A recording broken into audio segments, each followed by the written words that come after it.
நாம் தமிழர் கட்சியில இருக்கிறவங்கள்ட்ட எனக்கு சில கேள்விகள் இருக்கு. இப்ப நாம் தமிழர் கட்சியில இருக்கிறவங்க என்ன சொல்றாங்கன்னா, "நாங்க ரசிகர் கூட்டம் இல்ல. தனிமனித வழிபாடு எங்க கட்சியில கிடையாது" அப்படின்னு சொல்றாங்க. அது உண்மையா அப்படின்னு பார்த்தோம்னா, இல்ல.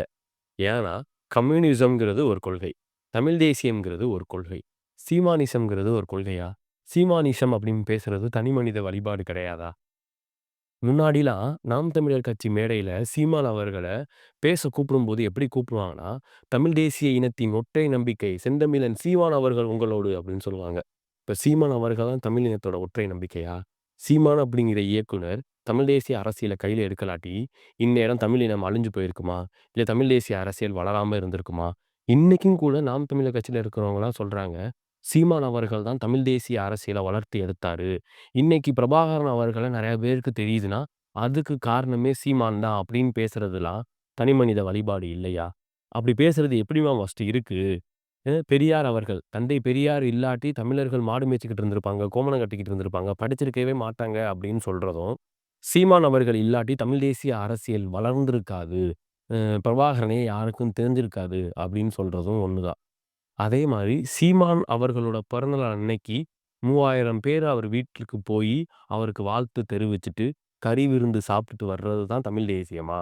இதுல தனிமனித வழிபாடு இல்லையா? அ இப்ப சீமான் வீட்டுக்கு 3000 பேர் போயி, பொறந்தநாள் வாழ்த்து சொல்றதுனால, தமிழ் தேசியத்துக்கு என்ன லாபம்?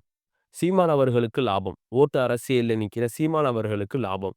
ஆனா நீங்க, எங்களோட கொள்கை தமிழ் தேசியம் தான் அப்படின்னு சொல்றீங்கல்ல, அந்த தமிழ் தேசியத்துக்கு என்ன லாபம்?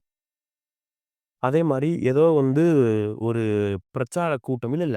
ஒரு வேட்பாளர் அறிமுக கூட்டம்னு நெனைக்கிறேன். அதுல சீமான் அவர்கள் பேசிக்கிட்டு இருக்கும்போது, சீமான் அவர்களோட செல்ஃபி எடுக்கிறதுக்கு ஒரு ஆள் ஓடி வருவாரு. இது தனிமனித வழிபாடு இல்லையா? இது ரசிகர் மனப்பான்மை இல்லையா? நாம் தமிழர் கட்சியிலேயே ரசிகர் மனப்பான்மை இருக்கு. அத நீங்க மாத்திக்கணும். தாவேக்காவ விமர்சனம் பண்றீங்க. விமர்சனம் பண்ணுங்க. அவங்க ரசிகர் கூட்டம்னு சொல்றீங்க. சொல்லிட்டு போங்க. ஆனா அதே ரசிகர் மனப்பான்மை உங்ககிட்டயும் இருக்கு. அத நீங்க மாத்திக்கணும். இப்ப என்னோட 2வது கேள்வி தமிழ் தேசியம். உங்களோட கொள்கை தமிழ் தேசியம் சொல்றீங்கல்ல. அந்த தமிழ் தேசியத்தோட இறுதி இலக்கு என்ன? இப்ப இன்னைக்கு கம்யூனிசம்னா அந்த கொள்கைக்கு ஒரு இறுதி இலக்கு இருக்கு. அதே மாரி தமிழ் தேசியத்தோட இறுதி இலக்கு என்ன? சீமான் அவர்கள முதலமைச்சர் ஆக்குறது தான் தமிழ் தேசியத்தோட இறுதி இலக்கா? அப்ப இப்படி எடுத்துக்கலாமா?